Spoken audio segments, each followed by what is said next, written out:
ওগো শুনছো, আমার যে প্রচণ্ড ভয় করছে।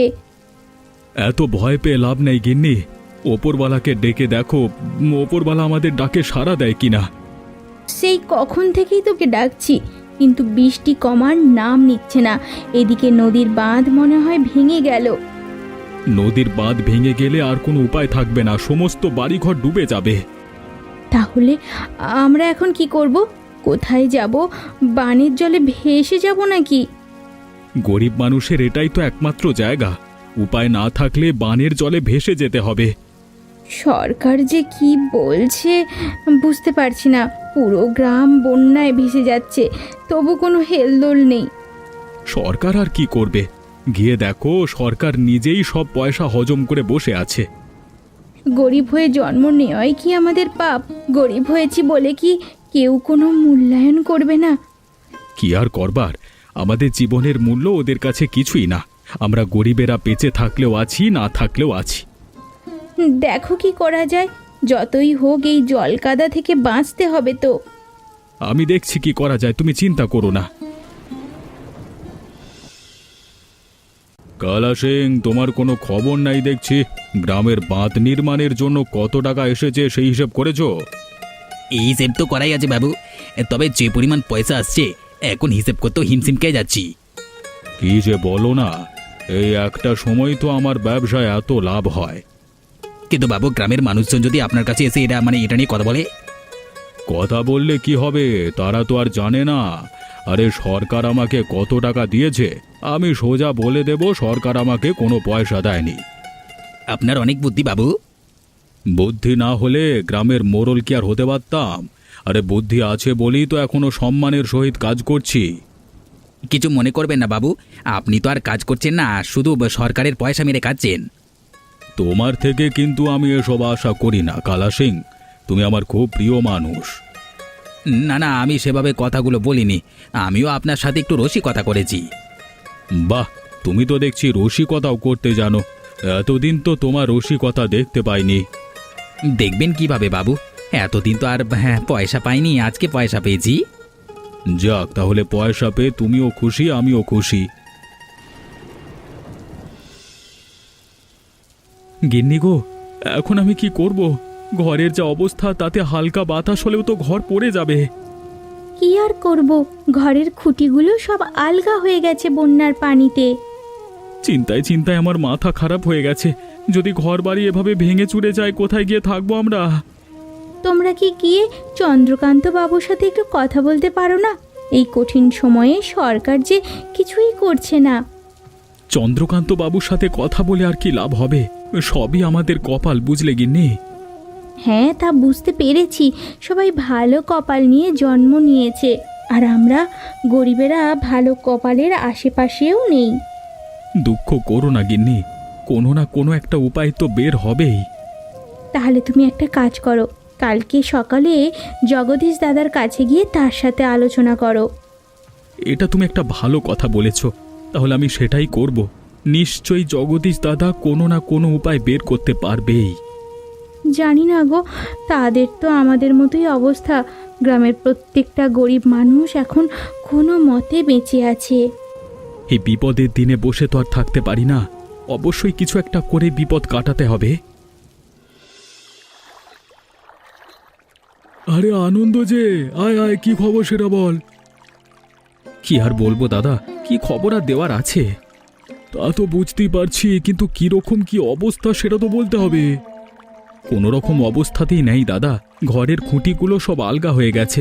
একটু হালকা বাতাস হলেই ঘর একদম ভেঙে চুরে যাবে। সে কি রে, কি বলিস কি? এ তো দেখছি আমার থেকেও তোর বেশি অবস্থা খারাপ। তাহলে আর বলছি কি তোমাকে, এখন কি করব সেটাই বলো। আমিও তো কিছু বুঝে উঠতে পারছি না যে কি করব। কিছু তো একটা করতে হবেই, এভাবে তো আর থাকা যায় না। আমিও সেটাই ভাবছি। দুদিনের বৃষ্টিতে ঘরবাড়ি একদম জলের তলায় চলে গেছে, তার উপরে নদীর বাঁধ ভেঙে গেছে। কোনোভাবে কি নদীর বাঁধ আটকানো যায় না? আটকানো যায়, তবে তার আগে থাকবার একটা ব্যবস্থা করতে হবে। তাহলে সেটাই করো, কি ব্যবস্থা করা যায়? আমার মাথায় একটা বুদ্ধি আছে, তবে তোর কেমন লাগবে বুঝতে পারছি না। বুদ্ধি যখন একটা পেয়েছো তাহলে বলেই ফেলো। আমরা গাছের ওপরে একটা ছোট্ট থাকবার ব্যবস্থা করে নেব। ঠিক আছে, তুমি যেহেতু বলছো আমি না করব না। তো কখন করতে চাও? বেশ, তাহলে সব ব্যবস্থা কর। দাদা, এখানে সবাই মিলে থাকতে পারবো তো? পারবো না কেন, অবশ্যই পারবো। আমরা গরিবেরা অর্থের দিক দিয়ে ছোট হলেও মনের দিক থেকে কিন্তু সবার ওপরে। তা তুমি ঠিক বলেছ, মনের মিল থাকলে ঝুপড়ি ঘরেও বসবাস করা যায়। তাহলে আর কোনো সমস্যা নাই তো? সমস্যার কিভাবে হবে দাদা? সমস্যার সমাধান তো তুমি করে দিয়েছ। আমি তো আর সব সমস্যার সমাধান করতে পারিনি, এখনো বড় সমস্যা বাকি রয়েছে। সেটা না হয় পরে দেখা যাবে, আগে এখানে থাকি। চল তাহলে সেটাই করি, পরেরটা পরে না হয় ভাবা যাবে। আকাশের যা অবস্থা, তাতে গাছের ওপরেও ঠিকঠাকভাবে থাকতে পারবো কিনা বুঝতে পারছি না। কোনো চিন্তা করিস না, একবার যখন থাকার ব্যবস্থা করে ফেলেছি তাহলে আর কোনো ক্ষতি হবে না। তুমি যাই বলো দাদা, খুব শীঘ্রই আমাদের ভালো একটা থাকবার ব্যবস্থা করতে হবে। শোন, যতদিন এই পরিস্থিতি ঠিক না হয় ততদিন আমরা কোনো ব্যবস্থাই করতে পারবো না। তাহলে কি আর করবার, এই গাছের উপরে থাকতে হবে। চলো চলো। কথা না বাড়িয়ে চল, আকাশের অবস্থাও ভালো নয়।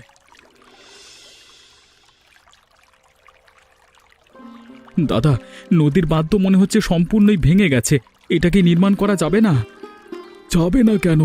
সরকার যদি পদক্ষেপ নেয় তাহলে অবশ্যই যাবে। সরকার মনে হয় কোনো পদক্ষেপ নেবে না, আমাদেরকেই কিছু একটা করতে হবে। দেখ, আমরা ছোটখাটো মানুষ, আমরা আর কি ব্যবস্থা করতে পারি বলতো? অন্তত বাঁধের নির্মাণ কাজটা তো ঠিকভাবে করতে পারি। হ্যাঁ, করা যায়। তাহলে তুই কি বলছিস, বাঁধের কাজ শুরু করে দেব? সরকার যেহেতু কোনো পদক্ষেপ নেবে না, বাঁধের কাজ শুরু করে দেওয়াই ভালো। এভাবে গাছের উপরে আর কদিন থাকবো? যদি বাঁধের কাজ ঠিকঠাকভাবে করতে পারি তাহলে গ্রামের অবস্থা ভালো হয়ে যাবে, আমরা আবার নিজের বাড়িতেই থাকতে পারবো। তাহলে আর দেরি করো না দাদা, চলো তুমি আর আমি মিলে বাঁধের নির্মাণ কাজ শুরু করে দিই। কিন্তু আমার ভয় হচ্ছে চন্দ্রকান্ত বাবুকে নিয়ে। যদি চন্দ্রকান্ত বাবু আমাদেরকে কিছু বলে? চন্দ্রকান্ত বাবুকে নিয়ে চিন্তা করো না, যদি সে আসে তার পরেরটা পরে দেখে নেব। ঠিক আছে, তাহলে তাই হবে। আগামীকাল থেকেই আমরা আমাদের কাজ শুরু করে দেব। ঠিক আছে, এখন চলো ঘুমিয়ে পড়ি। ওই দেখো ঝড় বন্যা শুরু হলো বলে। কে কালা সিং, তুমি এত সকাল সকাল কোত্থেকে এলে? তোমার চোখ মুখ দেখে তো ভালো ঠেকছে না।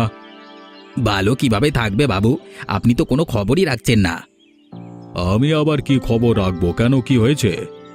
গ্রামে যে বাঁধ নির্মাণের কাজ চলছে, আপনি কি সেটা জানেন? কই, আমি তো কিছুই জানি না। আমি তো এই পদক্ষেপ নিইনি। কে করছে এসব? কে আর করবে, করছে ওই আনন্দ আর জগদীশ, দুজনে মিলে নদীর বাঁধ নির্মাণ করছে। ওদের এত বড় সাহস, আমাকে জিজ্ঞেস না করেই বাঁধ নির্মাণের কাজ শুরু করে দিল। করবে না তো কি করবে, আপনার আশায় থাকতে থাকতেই তো নিজেরাই কাজ শুরু করে দিয়েছে। তুমি বুঝতে পারছো না কেন কালা সিং? আমি যদি বাঁধ নির্মাণের কাজ শেষ করি তাহলে সরকার আমাকে কোনো পয়সাই আর দেবে না। সেটা তো আমি জানি, সেই জন্যই তো আপনার কাছে এসেছি খবর নিয়ে। এবার আপনার যা করবার আপনি করুন। হ্যাঁ হ্যাঁ, অবশ্যই করব না কেন? চলো চলো, আমাকে সেখানে নিয়ে চলো, আজকে ওদের দেখাচ্ছি মজা। চলুন বাবু, আমার সাথেই চলুন। যদি উল্টোপাল্টা কিছু করে বসে তাহলে এই কালা সিং ওদের দুজনের একজনকেও ছাড়বে না। কি হলো জগদীশ, তোমরা হঠাৎ বাঁধ নির্মাণের কাজ করছো যে? কি আর করব বাবু, আপনি তো কোনো উদ্যোগ নেননি, তাই আমরা নিজের উদ্যোগে বাঁধ নির্মাণের কাজ শুরু করে দিয়েছি।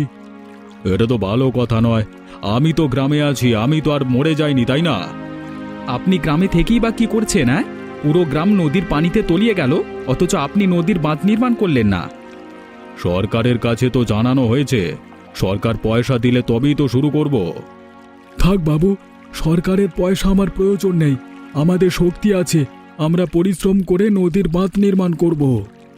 তোমরা যে এই সিদ্ধান্ত নিয়েছো, একবার আমার অনুমতি নিয়েছো তোমরা? অনুমতি নেব কেন? এই গ্রাম যেমন আপনার, এই গ্রাম তো আমাদেরও। গ্রামের ভালোর জন্য আমরা সবকিছুই করতে পারি। বেশি বড় বড় কথা বলো না, এই কাজ এখনই এখানে থামিয়ে দাও। আমি বুঝতে পারছি না আপনি বাধা দিচ্ছেন কেন? আমরা তো গ্রামের ভালোর জন্যই কাজ করছি। আমি এত কিছু বুঝি না, এই কাজ এখানেই থামবে। কালা সিং, তুমি ওদের দিকে নজর রাখো। ঠিক আছে বাবু, আপনি নিশ্চিন্তে বাড়ি যান।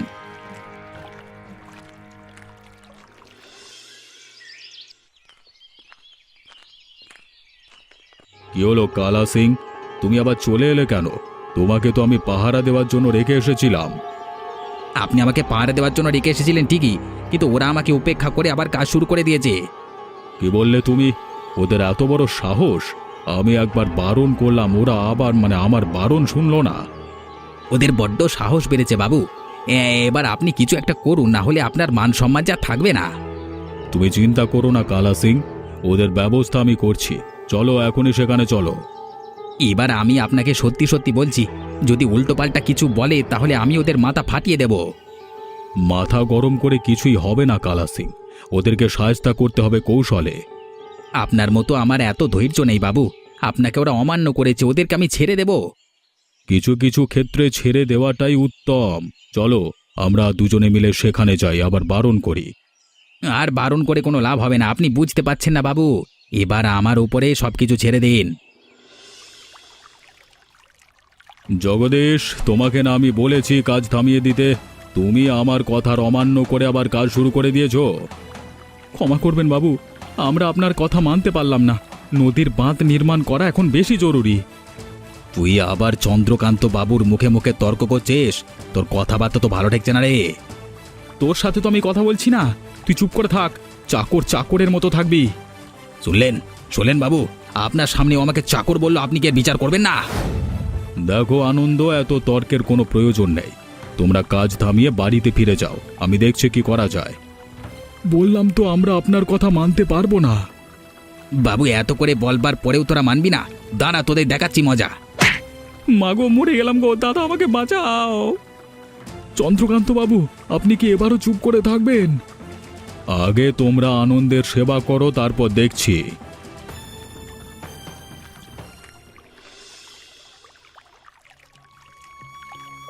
ওগো, তোমার কি হবে গো?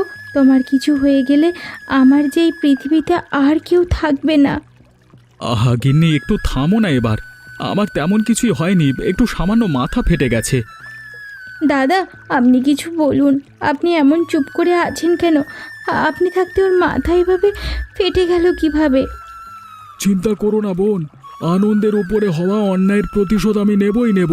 ওই কালা সিংকে আমি যদি বানের জলে না ভাসাতে পেরেছি, আমার নাম জগদীশ নয়। তোমরা শোনো আর তর্ক করো না, কোনো লাভ নেই। নদীর বাঁধ যেমন আছে তেমনই থাকতে দাও। তুমি কি পাগল হলে গিন্নি? এটা তুমি কেমন কথা বলছো?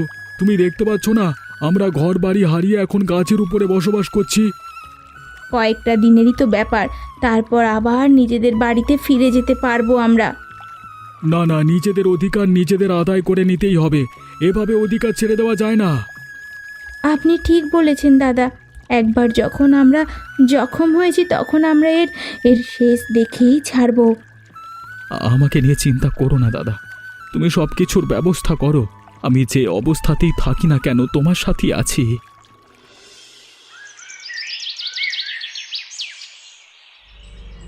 আমি তোমাকে বলেছিলাম মাথা ঠান্ডা রাখতে, তুমি আমার কোনো কথাই শুনলে না। আমি কি করব বাবু? আপনার সামনে বসে আমাকে চাকর বলছে, আবার আপনাকে অপমান করছে। তাতে কি হয়েছে? তাই বলে তুমি আনন্দের মাথা ফাটিয়ে দিলে? এখন যদি উল্টোপাল্টা কিছু হয়ে যায়? উল্টোপাল্টা কি হবে বাবু? আপনি অযথাই ভয় পাচ্ছেন। আপনি ভুলে যাচ্ছেন আপনি এ গ্রামের মোড়ল। হাতে অঢেল ক্ষমতা থাকলে তার অপব্যবহার করা উচিত নয়। এখন তোমার জন্য আমি বিপদে পড়তে পারি। যদি বিপদে পড়েন বাবু, তাহলে তো আমি আছি, আবার ওদেরকে সাহায্য করে দেব। কোনো প্রয়োজন নেই, তোমার একবারের সাহায্যতায় এখন আমি বিপদের সম্মুখীন হয়েছি। পরবর্তীতে যদি এমন করো তাহলে না জানি আবার কি হয়ে যায়। আপনাকে এত ভয় মানায় না বাবু। চুপ করো তুমি, এবার ভাবো পরবর্তীতে কি করতে হবে। পরবর্তীতে আবার কি করবেন? এখন শুধু অপেক্ষা করবেন, যদি কিছু হয় পরে সেটা বুঝে নেব। ওদের একটু খোঁজ খবর নাও তুমি, আমি কোনোভাবেই বিপদে পড়তে চাই না। ঠিক আছে বাবু, আপনি যা বলবেন তাই হবে। আমার মাথায় একটা বুদ্ধি এসেছে, আশা করছি এই বুদ্ধি অনুযায়ী কাজ করলে ভালো হবে। তাহলে আর দেরি কেন? তুমি তোমার বুদ্ধিটা বলো, আমরা সেই অনুযায়ী কাজ করব। বেশি তাড়াহুড়ো করলে চলবে না, আমাদের এগোতে হবে ধীরে ধীরে। তুমি কোনো চিন্তাই করো না, তুমি শুধু আমাদেরকে বলো এরপর কি করতে হবে আমাদের। চন্দ্রকান্ত বাবু এখন খুব ভয় আছে, যদি আমরা কিছু করি তাহলে সে বিপদে পড়ে যাবে। তাহলে আপনি কি বলছেন এই ভয়কে কাজে লাগাতে হবে আমাদের, তাই তো? তুমি একদম ঠিক ধরেছ। আমরা চন্দ্রকান্ত বাবুর এই ভয়কে পুঁজি করে তারপর তাকে শায়েস্তা করব। এতে কাজ হবে তো? যদি চন্দ্রকান্তবাবু বুঝে ফেলে? তুমি সবসময় উল্টোপাল্টা কথা বলো কেন? যদি চন্দ্রকান্ত বাবু বুঝে যায় তাহলে আমরা অন্য পরিকল্পনা করব। হ্যাঁ হ্যাঁ দাদা, একদম ঠিক বলেছ। তাহলে পরিকল্পনাটা অনুযায়ী আগামীকাল থেকে আমরা কাজ শুরু করব। তাহলে দাদা আপনি বলে দেন কাকে কি করতে হবে। এত অধৈর্য হয়ে লাভ নেই, ধৈর্য ধরো, সবটাই বলছি তোমাদেরকে বুঝিয়ে।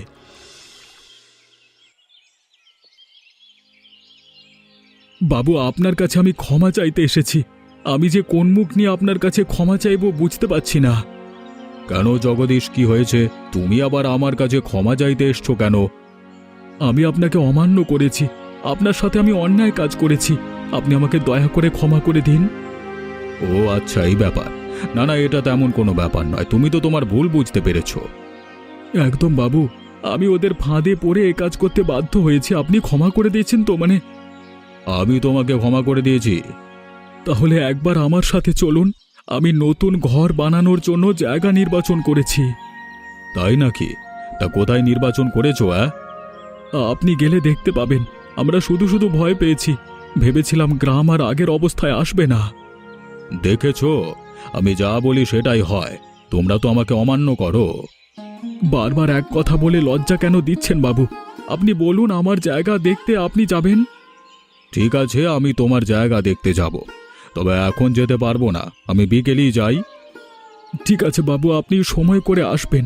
আপনি যে আসবেন তাতেই আমি খুশি। কি হলো বাবু, আপনাকে দেখে খুব চিন্তিত মনে হচ্ছে। আনন্দের ব্যাপার নিয়ে কিছু হয়েছে নাকি? না না, আনন্দের ব্যাপার নিয়ে তেমন কিছু হলো না। উল্টে জগদীশ আমার কাছে এসে ক্ষমা চেয়ে গেল। জগদীশ আপনার কাছে ক্ষমা চেয়ে গেল? এটা তো চিন্তার বিষয়। সেটা চিন্তার বিষয় নয়। চিন্তার বিষয় হচ্ছে জগদীশ আমাকে ওর বাড়ির জন্য নতুন জায়গা দেখতে যেতে বলেছে। তো আপনি কি বলেছেন, যাবেন নাকি যাবেন না? জগদীশ যেহেতু আমার কাছে ক্ষমা চেয়ে যেতে বলেছে, তাহলে আমার যাওয়া উচিত। হতেও তো পারে এটা ওদের কোনো পরিকল্পনা। না না, পরিকল্পনা করবার জন্য কেউ নিজের মাথা নত করে না।